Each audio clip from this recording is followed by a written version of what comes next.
Okay, we've gotten all of the wrapping off. It does come in a clear, that's a resealable plastic wrap on the inside for additional protection against the elements, or you can slip it back in. The wrapping itself is, these are hardboards, not cardboard. Those are hardboards that ship with the book too, that protect it from any damage. There's the front cover. Let's take a look. Good thick gauge paper. It is coated. You can see the shine on it. First page that I've got there, that's a copyright statement about the imagery. The sections will be divided off by a title block. And a title block, for example, this one is the wagon road to federal highway. So it talks about getting the road on top of the levee converted into a federal highway, which took many years. Some original postcards, which I own most of, that I bought off of the internet. Here is a news article about the bank road. Tells you all you need to know. The reservoir lots as they were selling them. And now we got another title block. This one here talks about the Midway Resort and Lounge. Pertinent news articles. The way it used to look back in the day. Some advertising. And even the Midway Resort as it appeared, fairly recently, as it was converted over, shows a map of where it is, or where it was, I should say. And Mr. Welch, his tombstone, a little bit about him. He was one of the later owners. Carter Villa, there's a lot on Carter Villa. Thanks to some help of people, I was able to put together a pretty good section. This is actually a news article that appeared. Good reading. Some memorabilia and relics from the Carter Villa. Jacob Carter and his brother who started it. And it went converted into the Melmans, which a lot of you, I'm sure, are familiar with, some of the people involved. And then we go to the next section, which is the Werecamp Cottages and Store. Reproduction of their original sign. It was sent to me. Some of the people. There's the Werecamps. Clarence there. Clarence and a friend that was staying.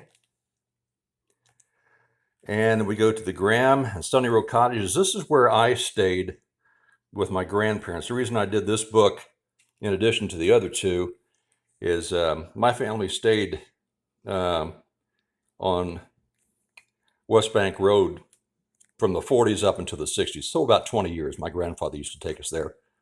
Graham Cottages are right there. Had to throw a picture of my grandfather in here. My dad. A real poor picture. I started off with a pretty rough picture. We had very few. And then I colorized them and so forth and enhanced them. Some of the other people associated with it.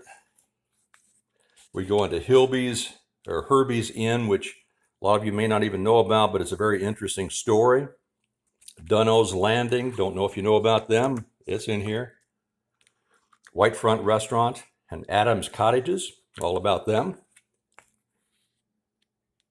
Boer Resort and Cottages, you may not know. And there's Jake Boer, story about him. Melmans that owned Carter Villa and M&M Cottages, they owned some property down south. And they had another set of cottages on the southern end of West Bank. The Feely Coldwater Creek Landing and Cottages, and with Ed Slorp, Gary and Mary's Cottages. Now here is relevant news articles. heroics, tragedies, and shenanigans, like there is in every newspaper around the country. These are the articles, and I actually went and researched and got some of the pictures of the people that weren't in the newspapers, just the articles, but I found some pictures of the people. Pretty good section here. Sad story when you read this.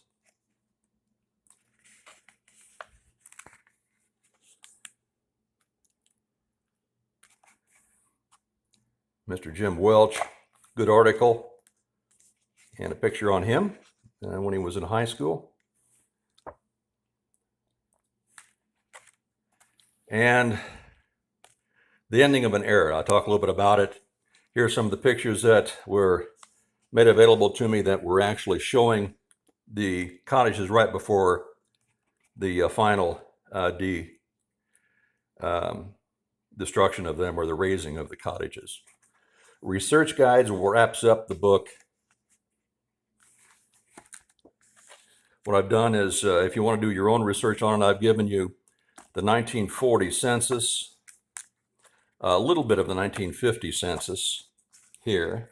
At least it'll show you on West Bank Road the people who may not have been running resorts but actually lived there. And here's a real nice Robinson's Mercer County directory, which lists everybody and the house numbers on West Bank. My final thoughts as I put the book together, and the back cover is a couple of old maps, which sort of are an example of the years that we're covering here. This is a 1944 map and a 1960 map side by side, and you can actually see they've got the little dots where the cottages are, and it can show you the development over those few years. It makes a nice back cover. And if you like to display the book, what a lot of people have done is they've gotten these picture stands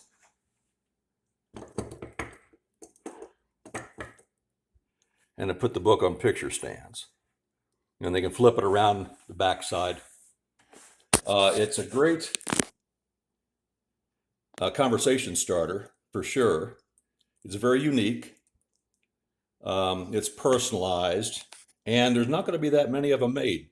I'm going to proofread this book, and as soon as I am satisfied with the content and the imagery, I will let everybody know they can start ordering. Thanks for watching.